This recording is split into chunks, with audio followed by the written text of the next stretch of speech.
What is going on, Guardians, and welcome back to another Destiny gameplay video. Hey, in this video we're going to be taking a look at this sniper, the new Trials of Osiris sniper rifle, the Winged Word. First and foremost, let's just look at the rolls and base stats of the weapon.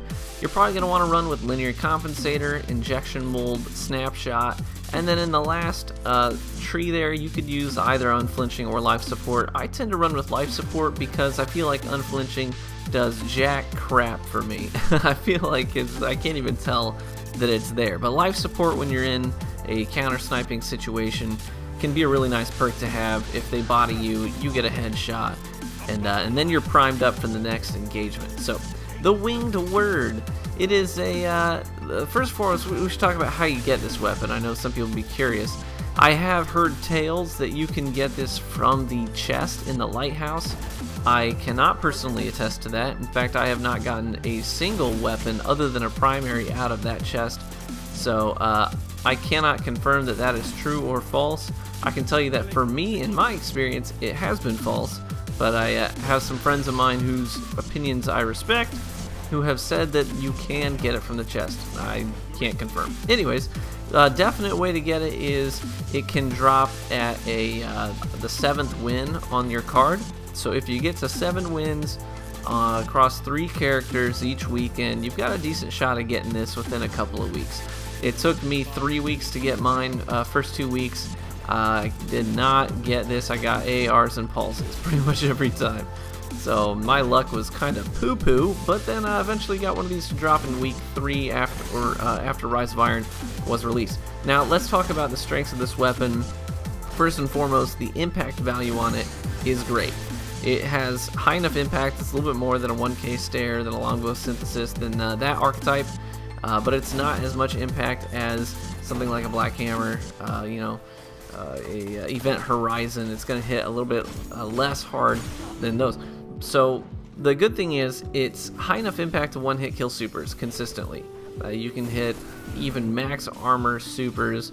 You can drop with the impact on this sniper rifle. So that's fantastic. It's also high enough that it's really easy to go body shot, switch to the primary, clean up your kills. So the impact value is a definite strength, a definite high note of this weapon. Another strength is the aim assist is in the mid-50s. It's pretty middle of the pack. It's right there in line with something like 1K stare. So if you're considering which one to use, you're probably going to want to use this over a 1K stare, just because in terms of aim assist value it's about the same, but the impact is higher. That could change if you jive really well with a 1K stare or a longbow that you have and it's got like hidden hand, it's got like a god roll on it, then sure, maybe use one of those instead. But this has a lot of high notes going for it. So the impact, the aim assist value, another strength is the zoom value.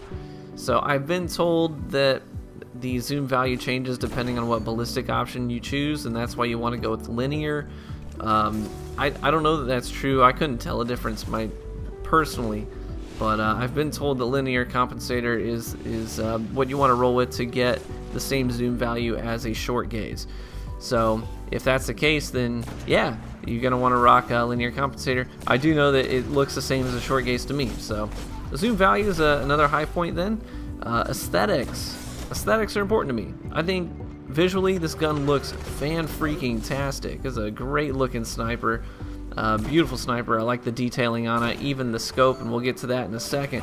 But aesthetics are definitely a high point. The scope, like I was saying, not only does it look cool, but it's not too busy. I mean, there's a lot of ornamentation going on there, but it's not like distracting. I don't think. I don't find myself focusing on it too much. But the nice thing about the scope is that it highlights opponents, and so for me, I tend to play in the smaller playlists like 3v3s, Trials of Osiris, and in those environments, people use a lot of Night Stalkers. It's nice to be able to see through smoke. So that's another high point. Another high point, the last strength that I will list, is the ADS time. So with snapshot and injection mold, you're looking at a really quick ADS time. It's going to feel like year one in terms of ADS time, especially if you're stacking it with something like Quick Draw and a Blade Dancer or the Ophidian aspects. That's going to feel pretty stinking smooth. So long story short, the gun has a lot of things going for it. It's one of the better snipers in PvP. Is it my favorite one? No.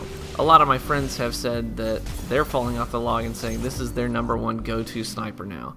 And that's cool. I mean, I enjoyed my time with it. I coupled it with a hand cannon. I felt like that was a nice pairing. Here I solo queued against a full team of 3 and ended up with 21 and 7, 3.0 KD. I like the gun. I like it a lot. It's not my favorite. I'm going to rate it probably like an 8 or 9 out of 10. You can't go wrong using this thing. So definitely try to get your hands on one of these. And let me know if you have one, what your thoughts are, if you agree with me on all these strengths. So thanks for watching, guys. I'll catch you in the Crucible.